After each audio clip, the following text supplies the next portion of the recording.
உறவுகள் அனைவருக்கும் அன்பான வணக்கங்கள். என்னதான் சோழனோட குடும்பத்தை மனோகர் அவமானப்படுத்துறாருன்னு தெரிஞ்சிருந்தோம் நிலா போயிட்டு என்ன கேட்டாலும் மனோகரோட குடும்பத்து சைட்லேருந்து யோசிக்கும் போது ஆஃப்டர் ஆல் ஒரு டிரைவர் வீட்டுக்கு வந்தவன் ஏமாற்றி கல்யாணம் பண்ணியிருக்கான். அவளோட ஆதார் கார்டில் இருந்து எல்லாத்தையுமே ப்ரூஃபை அவளுக்கு தெரியாமே கொடுத்து கல்யாணமும் பண்ணிவிட்டு இப்படி ஒரு ஏமாத்து வேலையை பண்ணவன் கூட இவ திரும்பவும் வாழணும்னு நினைக்கிறாளே அப்படிங்கிற ஒரு கோவம் பெற்றவங்க சைட்லேருந்து அவங்களுக்கு இருக்குது. அப்படிங்கிறது ஒரு நியாயமான ஒரு இதுதான் அப்படின்னு நீங்கள் நினச்சிங்கன்னா மறக்காமல் இந்த வீடியோக்கு ஒரு லைக்கை மட்டும் கொடுத்துருங்க. ஸோ வீட்டில் ஸ்டோர் ரூமில் அவங்கள தங்க வச்சுருக்கதும் காலையில் காஃபி கொடுக்கல அப்படிங்கிற கோவத்தில் நிலாவே காஃபியை கொண்டு போய் கொடுத்துட்டு அவங்க கூடவே உட்காந்து குடிக்கிறதும் இதெல்லாம் பார்க்கும்போது அவங்களுக்கு ஒரு மாதிரி கோவமாகவே தான் இருக்குது. என்னங்க இவ அந்த குப்பை வீட்டிலே பிறந்து வளர்ந்த மாதிரி இப்படி அவங்களுக்காகன்னு ஒன்று பார்த்து பண்ணுறா அப்படின்னு சொல்லிட்டு தேனு அவங்களோட ஆதங்கத்தை ஒரு சைடு இங்கே மனோகர் கிட்ட சொல்லிகிட்டே இருக்காங்க. இப்போது அவங்கள ரெடி பண்ணணும் அப்படிங்கிறதுக்காக என்னென்ன இன்னும் யாருமே கிளம்பாமல் இருக்கீங்க, போயிட்டு கிளம்புங்க அப்படின்னு சொல்லிட்டு நிலா கொஞ்சம் நேரம் கழித்து கேட்குறாங்க. இல்லைப்பா, பின்னாடி பாத்ரூமுக்கு போய் பார்த்தோம், எல்லோரும் ஒவ்வொருத்தராக போயிட்டு வந்துட்டு இருக்காங்கப்பா, அதனால் அவங்களாம் முடிச்சுட்டு வரட்டும்னு வெயிட் பண்ணுறோம் அப்படிங்கிறாங்க. பின்னாடி பாத்ரூம்லையா, என்னென்ன சொல்கிறீங்க, யார் உங்களை அங்கே போக சொன்னாங்க அப்படிங்கிறாங்க. இல்லைப்பா, அப்பா தான் சொன்னார் பின்னாடி பாத்ரூமில் நான் எங்களை ரெடி ஆகிக்க சொல்லிட்டு, ரூமில் இருக்கிறதெல்லாம் அப்பப்போ அவங்கவுங்க ரூமில் இருக்கவங்க ரெடி ஆகிறதுக்கு தேவைப்படும்லப்பா அப்படிங்கிறாங்க.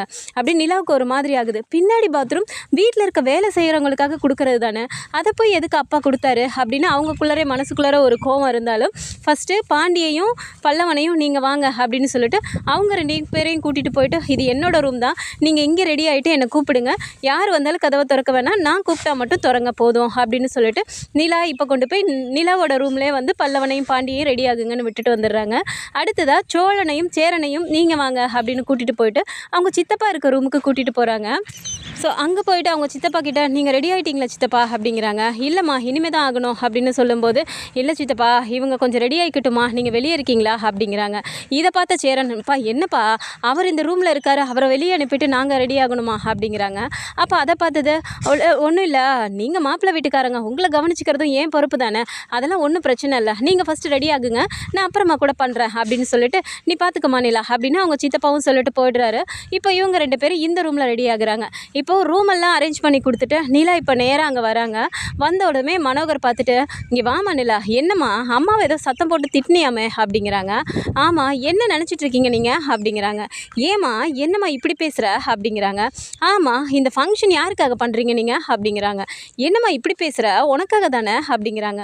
ஆமாம், ஃபங்க்ஷனுக்கு வரவங்க எல்லாத்தையும் கவனிப்பீங்க, ஃபங்க்ஷனில் நிற்க வேண்டிய எங்கெல்லாம் நீங்கள் கவனிக்க மாட்டீங்க அப்படி தானே அப்படிங்கிறாங்க. இப்போ என்னம்மா கவனிக்கல உன்னை அப்படிங்கிறாங்க.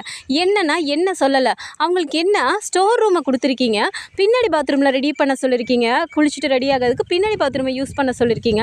இது வரைக்கும் இந்த வீட்டில் எவ்வளவோ ஃபங்க்ஷன் நடந்திருக்குல்ல, எப்போயாவது யாருக்காவது ஸ்டோர் ரூமை கொடுத்து பின்னாடி பாத்ரூமில் ரெடி ஆக சொல்லியிருக்கீங்களா? என்னப்பா இப்படி பண்ணுறீங்க, என்ன தான் நினச்சிட்டு இருக்கீங்க, நானும் வந்ததுலேருந்து பார்த்துட்ருக்கேன், இப்படியெல்லாம் நீங்கள் அவமானப்படுத்துவீங்கன்னு தெரிஞ்சுதான் இந்த ஃபங்க்ஷன் மண்ணாங்கட்டி எதுவுமே வேணான்னு நான் சொன்னேன் அப்படின்னு சொன்ன உடனே தேனுக்கு கோவம் வந்துடுது.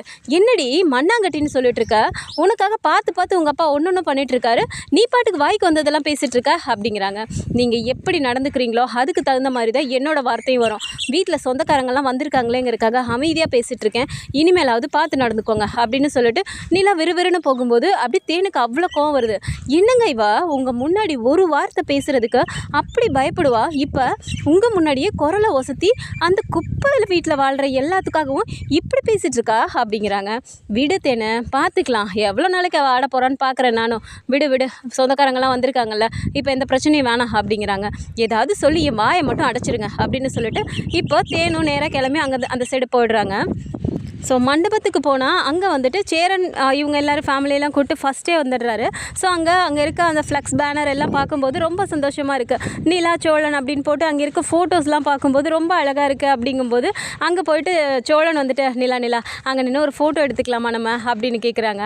இதை பார்த்து சேரன், என்னடா அங்கே போய் உன் பேர் எழுதியிருக்க இடத்துல ஃபோட்டோ எடுக்கணும்னு அவ்வளோ உனக்கு ஆசையா அப்படிங்கிறாங்க. இல்லைண்ணே இதெல்லாம் எப்போயோ ஒரு வாட்டி தானே நடக்கும், இதெல்லாம் நமக்கு ஒரு ஸ்வீட் மெமரி தானே அப்படிங்கிறாரு. சரிப்பா அப்படின்னு சொன்ன உடனே நிலாவை பார்த்துட்டு நிலா வா நிலா அப்படின்னு சொன்ன உடனே இந்த மாதிரி யோசனைலாம் உங்களுக்கு தான் சோழன் வரும் அப்படிங்கிறாங்க. இப்போ என்ன நீ எடுக்கலாங்கிறியா வேணாங்கிறியா அப்படின்னு சொன்ன உடனே இல்லை எடுக்கலாம் வாங்க அப்படின்னு சொல்லிட்டு அங்கேயே நின்று ஃபோட்டோஸும் எடுத்துக்கிறாங்க. அதில் இருக்க அதே போஸும் கொடுத்து எடுத்துக்கணும் அப்படின்னு சொல்லிட்டு எடுத்து முடிச்சுட்டு நின்றுட்டு இருக்கும்போது பார்த்தா பின்னாடியே இவங்க காரும் வந்துடுது. அப்போ இறங்கி வரும்போதே பார்த்துட்டு டே சேரா அவங்களாம் வந்துட்டாங்கடா அப்படின்னு நடேசனும் சொல்கிறாரு. நேராக அங்கேருந்து வந்தவுடனே மனோகர் பரவாயில்ல மாப்பிள்ள 2 காரும் ஒரே நேரத்தில் தான் எடுத்தோம், ஆனால் நீங்கள் இவ்வளோ வேகமாக வந்துட்டீங்க அப்படின்னு சொன்ன உடனே டக்குன்னு தாஸ் இந்த இடத்துல என்னப்பா இப்படி பேசுகிறீங்க, மாப்பிள்ளையே டிரைவர் தானே, அவர் அந்த வேலை தான் பார்க்குறாரு, அவருக்கு தெரியாத டிரைவிங்க என்ன அப்படின்னு சொன்ன உடனே வீட்டில் இருக்க எல்லாருக்குமே அப்படியே அங்கே நிற்கிற எல்லாருக்கும் முகம் ஒரு மாதிரி மாறுது. ஐயனார் குடும்பத்துக்கு மட்டும் நீலா இதை அப்படியே ஒரு மாதிரியே மனசில் வச்சுட்டு அது சரி வாங்க உள்ளே போகலாம் அப்படின்னு சொல்லிட்டு கூப்பிட்டுட்டு உள்ளார போகும்போது இவங்க எல்லாரும் உள்ளே போயிடுறாங்க. உள்ளே போனால் சேரனை மட்டும் காணா அப்படிங்கும்போது இப்போது நிலாவுக்கு ஒரு மாதிரி பதறுது. சேரனனுக்கு ஏதாவது ஒரு வேலையை கொடுத்துருவாரோ இல்லை ஏதாவது ஒரு மாதிரி அவமானப்படுத்துகிற மாதிரி பேசிடுவாரோ அப்படிங்கிற மாதிரி அப்படி சேரனை தேடிக்கிட்டே இருக்காங்க. சேரனை எங்க அப்படின்னு சொல்லிட்டு ஸோ மனோகர் இந்த இடத்துல வாழைப்பழத்தில் ஊசி ஏற்றுற மாதிரி அப்படி ஒரு மாதிரி நாசுக்காக ஒவ்வொன்றும் பேசுகிறாரு. அதை சேரன் கிட்ட வந்துட்டு என்ன சார்னு பேசிகிட்டு இருக்கீங்கப்பா, நானும் உங்களுக்கு மாமா மரம் தானே, மாமானு கூப்பிட வேண்டியதானே அப்படின்னு சொல்லும்போது இல்லை சார் அப்படியே பேசி பழகிருச்சு, திடீர்னு வரமாட்டேங்குது அப்படின்னு சொல்கிறாங்க. உடனே நடேசனும் பார்த்துட்டு இப்போ என்னடா அதான் ஆசைப்படுறாருல சம்மந்தி அங்கிள்னு தான் கூப்பிடேன் அப்படின்னு சொல்லும்போது சிரிச்சுக்கிட்டே உள்ளே வரும்போது ஏதோ பேசிகிட்டே வரதை மட்டும் நிலா பார்க்குறாங்க.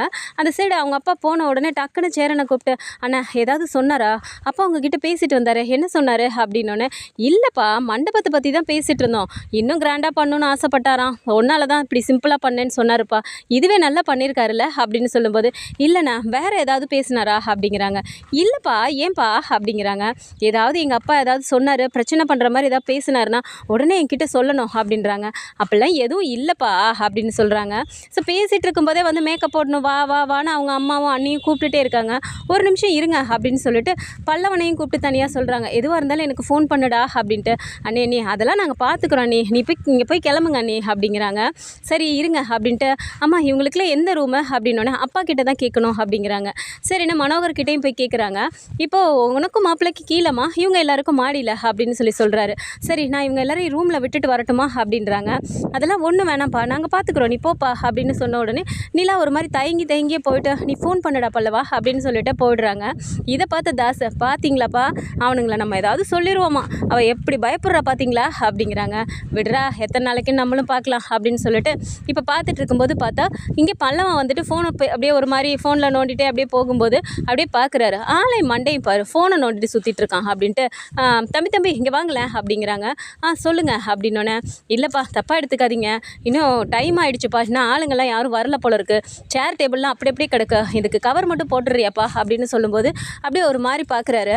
என்னப்பா நம்ம வீட்டு ஃபங்க்ஷன் தானே எனக்கு கொஞ்சம் வேலை இருக்குப்பா இல்லைன்னா நானே பண்ணிடுவேன் அப்படிங்கிறாரு.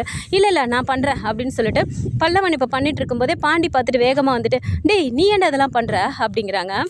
என்னண்ணே நம்ம வீட்டு ஃபங்க்ஷன் தானே இதை செய்கிறதுக்கு என்னென்ன பரவாயில்ல அப்படிங்கிறாங்க. வீட்டில் ஒரு வேலை சொன்னால் சரியாடா அப்படின்னு சொல்லிட்டு பாண்டியும் இப்போ ஒவ்வொன்றா பண்ணும்போது தாஸ் அங்கேருந்து வேகமாக வந்துட்டு டேய் என்னடா வேலை பார்க்குறீங்க சீக்கிரமாக பண்ண தெரியாதா அப்படின்னு சொல்லி பார்த்துட்டு வேணும்னே சொல்லிட்டு பார்த்துட்டு ஓ நீங்களா சாரி வேலை செய்கிறவங்கன்னு நினச்சிக்கிட்டேன் அப்படின்னு சொல்லிட்டு பேசிகிட்டு இருக்கும்போதே பார்த்தா கெஸ்டெல்லாம் வர ஆரம்பிச்சிடுறாங்க.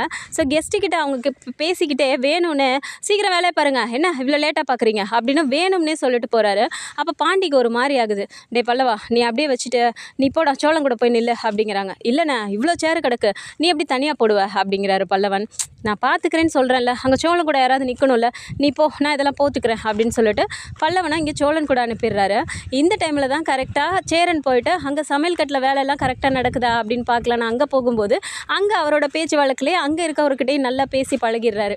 இதை பார்த்து அவர் மனோகர் என்ன பண்ணிடுறாருன்னா இவன் என்ன சோத்துக்கு செத்தவனாக இருப்பான் போல் நேராக கிச்சனுக்கே வந்துட்டான் அப்படின்ட்டு நேராக போயிட்டு அப்புறம் தம்பி இங்கே கூட மாட இருந்து கொஞ்சம் பார்த்துக்கிறீங்களாப்பா எனக்கு நிறைய வேலை இருக்குப்பா நான் ஒரே ஆளே இருந்து எல்லாத்தையும் பார்க்க முடியாதுல்ல அப்படிங்கிறாரு. பரவாயில்ல சார் நான் பார்த்துக்கிறேன் அப்படின்ட்டு இப்போ சேரன் சொன்ன உடனே இதான் சாக்குன்னு இங்கே விட்டுட்டு போயிடுறாரு.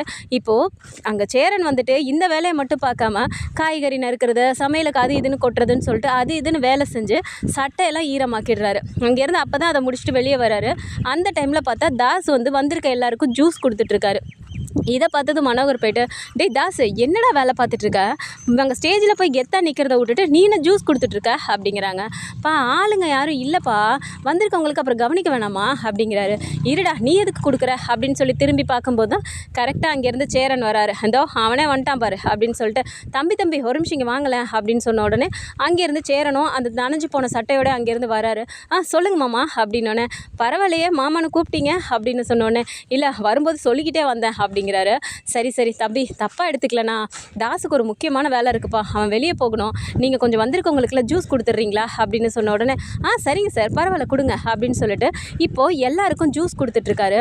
இப்போது அங்கே எல்லாருக்கும் ஜூஸ் கொடுத்துட்டு இருக்கும்போதே பார்த்தா பாண்டியும் அங்கேருந்து வெளில வந்தவர், அண்ணன் ஜூஸ் கொடுத்துட்ருக்கே அப்படிங்கிற மாதிரி அதையும் பார்த்துட்டு ஒரு மாதிரி ஷாக்கில் நின்றுட்டு இருக்கும்போது பார்த்தா பல்லவனை எதுக்கோ வெளியே வரவர் அவரும் பார்த்துடுறாரு. அண்ணா என்னண்ணா அண்ணன் இந்த வேலையெல்லாம் பார்த்துட்ருக்கு அப்படின்றாங்க. அண்ணனா இதை எதுவும் பார்க்கலடா, நிலானியோட அப்பா தான் இதை அண்ணனை செய்ய சொல்லிட்டு அவன் தாஸ் அங்கிட்ட அனுப்பி விட்டாரு, அவன் தான் அதை செஞ்சுட்டு இருந்தான் அப்படிங்கிறாங்க. அண்ணி சொன்னது கரெக்டாக தானே இருக்குது, வேணும்னா தானே நம்மளை இப்படி அவர் அசிங்கப்படுத்திகிட்டே இருக்காரு அப்படின்னு இவங்க நின்று பேசிகிட்டு இருக்கும்போதே பார்த்தா அங்கே சேரன் இப்படி ஜூஸ் கொடுத்துட்டே போகும்போது அங்கே பக்கத்தில் இருக்க ஒரு குழந்தை தட்டி விட்டதில் அங்கே உட்காந்துருக்க ஒரு கோட்டில் வந்துட்டு அதை அப்படியே ஜூஸ் கொட்டிடுது.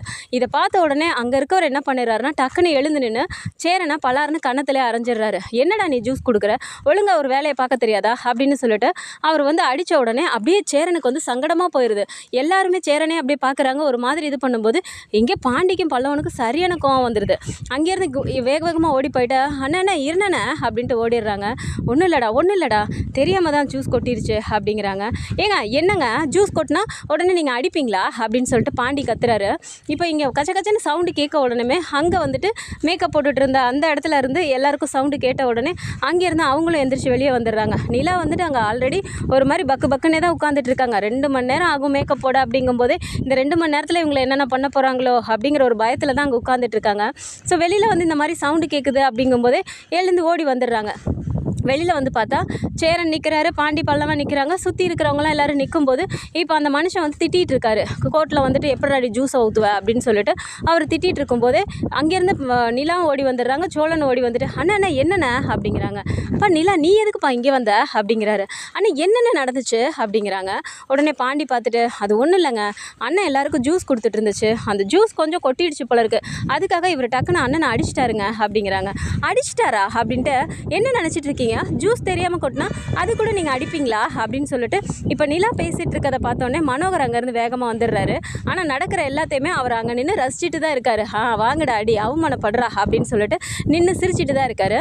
நிலா இந்த இடத்துல வந்த உடனே நம்ம போய் அங்கே ஏதாவது ஒரு இது பண்ணணுமே, நம்ம பர்ஃபார்மன்ஸ் பண்ணலன்னா நம்மளை தப்பாக நினைப்பாளே அப்படிங்கிற மாதிரி மனோகர் அங்கேருந்து வேகமாக வராரு. வந்து பார்த்துட்டு என்னம்மா என்னாச்சு அப்படிங்கிறாங்க. அப்பா முதல்ல அண்ணனை ஜூஸ் கொடுக்க சொன்னது யார் அப்படிங்கிறாங்க. அம்மாம்மா என்னம்மா உன் அண்ணன் தாம்மா கொடுத்துட்டு இருந்தான், அவனுக்கு முக்கியமான கெஸ்ட்டை கூட்டிகிட்டு வரதுக்காக அவன் வெளியே போயிட்டாமா, அதனால் நான் தான் தம்பியை கொடுக்க சொன்னேன், என்னப்பா ஆச்சு அப்படிங்கிறாங்க. ஒன்றும் இல்லை சார், தெரியாமல் ஜூஸ் கொட்டிருச்சு அப்படிங்கிறாங்க. ஜூஸ் கொட்டிருச்சா, சாரி அப்படிங்கிறாரு. உடனே நிலா பார்த்துட்டு ஜூஸ் கொட்டினது சரிதான், முதல்ல நீங்கள் அண்ணனை ஜூஸ் கொடுக்க சொன்னதே தப்பு, ஜூஸ் கொட்டிருச்சுங்கிறக்காக இவர் அண்ணனை கை நீட்டி அடிச்சிருக்காரு, என்ன நினச்சிட்டு இருக்கீங்க அப்படிங்கிறாங்க. மனோகர் அப்படியே அவங்க முன்னாடி வந்துட்டு திட்டுற மாதிரி திட்டுறாரு. என்ன ஜூஸ் கொட்டினதுக்கெல்லாம் அடிப்பீங்க, யார் என்னென்னு ஆள் தெரியாமல் இது பண்ண மாட்டிங்களா, அவங்க மாப்பிள்ளை வீட்டுக்காரங்க அப்படிங்கிறாரு. மாப்பிள்ளை வீட்டுக்காரங்களா, இவனை பார்த்தா மாப்பிள்ளை வீட்டுக்கார மாதிரியா இருக்கான், அவன் சட்டையும் ஆளும் அப்படின்னு சொல்லிட்டு அவர் சத்தம் போடுறாரு. நிலா அப்படியே பார்த்துட்டு இங்கே பாருங்கள், மைண்ட் யுவர் வேர்ட்ஸ், தேவை இல்லாமல் பேசுனீங்க அவ்வளோதான் சொல்லிட்டேன் அப்படிங்கிறாங்க. அப்படியே சேரன் பார்த்துட்டு பாப்பா நிலா விடுப்பா, தேவையில்லாத பிரச்சனை வேணாம், தப்பு என் மேலே தான்ப்பா, ஜூஸ் நான் தான் பார்த்து கொடுத்துருக்கணும், தெரியாதனமாக அது தவறி விழுந்துருச்சு விடுப்பா அப்படிங்கிறாங்க. பாண்டி அப்படியே பார்த்துட்டு அண்ணே நான் தான் பார்த்துட்டு தானே இருந்தேன், ஜூஸ் ஒன்று தானா நீ ஒன்றும் கொட்டலை, அதோ இந்த குழந்தை தானே தட்டி விட்டுச்சு, அப்போ பார்த்தா தப்பு குழந்தை மேலே தானே, உன்னை எதுக்கு அவர் அடித்தார், நீ என்னடானா ஓ மேலே பழிய தூக்கி போட்டுக்கிற அப்படிங்கிறாங்க. டேய் விடுடா, பிரச்சனை எதுவும் வேணாண்டா அப்படிங்கிறாரு. அப்போ உடனே மனோகர் இதை பார்த்துட்டு அப்போ இவன் எல்லாத்தையும் பார்த்துருக்கானோ அப்படிங்கிற மாதிரி பார்த்துட்டு, என்ன சார் அது குழந்தை தான் தட்டி விட்டுச்சாமே, அதுக்கு போயிட்டு நீங்கள் மாப்பிள்ளையோட அண்ணன் சார் அவரை போய் நீங்கள் அடிக்கலாமா அப்படின்னு சொல்லிட்டு சரி சாரி அப்படின்னு சொல்லிட்டு தம்பி தப்பாக எடுத்துக்காதீங்கப்பா அப்படிங்கிறாங்க. இல்லை பரவாயில்ல சார் இருக்கட்டும் அப்படின்னு சொல்லிட்டு அப்படியே சட்டையில் அப்படி இப்படி தடவி விட்டுட்டு அவர் பாட்டுக்கு ஓரமாக போய் நிற்கிறாரு. சோழனும் எல்லாத்தையும் பார்த்துட்டே இருக்கும்போது நிலா அப்படியே பார்த்துட்டு எனக்கு நடக்கிறதெல்லாம் தப்பாக இருக்குது சோழன் அப்படிங்கிறாங்க.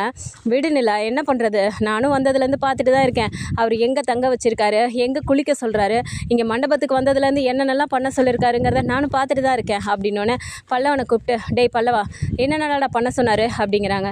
இல்லை நீ பரவாயில்ல விடுங்க அப்படிங்கிறாங்க. இப்போ நீ சொல்ல போறியா இல்லையா அப்படின்னோடனே இல்லை நீ சேருக்கு அந்த கவரை மாட்ட சொன்னாங்க, நீ அதுக்கு உங்கள் அண்ணன் வந்து எங்களை ஏதோ வேலையாளர் ட்ரீட் பண்ணுற மாதிரி கெஸ்டெல்லாம் வந்தோடனே எல்லோரும் முன்னாடியும் எங்களை போட வாடான்னு ஒரு மாதிரி பேசுகிறாரு, நீ சீக்கிரம் பண்ணுங்க அப்படி இப்படிலாம் வேலைக்காரங்களை பேசுகிற மாதிரி பேசுகிறாரு நீ அப்படின்னு சொல்லிட்டு பல்லவனும் போதா குறைக்க அதை நடந்ததை சொல்லிடுறாரு. இதுக்கு மேலே நிலா வந்துட்டு ரிசப்ஷனில் நிற்க போகிறாங்களா, இல்லை இன்னும் மனோகர்கிட்ட என்னென்னலாம் பேச போகிறாங்க, இன்னும் மனோகர் என்னென்னலாம் பண்ண போகிறாரு அப்படிங்கிறத நம்ம பொறுத்து இருந்து பார்க்கலாம். ஸோ இந்த மாதிரியான கதைக்களம் வந்தால் நல்லா இருக்கும்னு நினச்சிங்கன்னா மறக்காமல் நம்மளோட சேனலை சப்ஸ்கிரைப் பண்ணிக்கோங்க.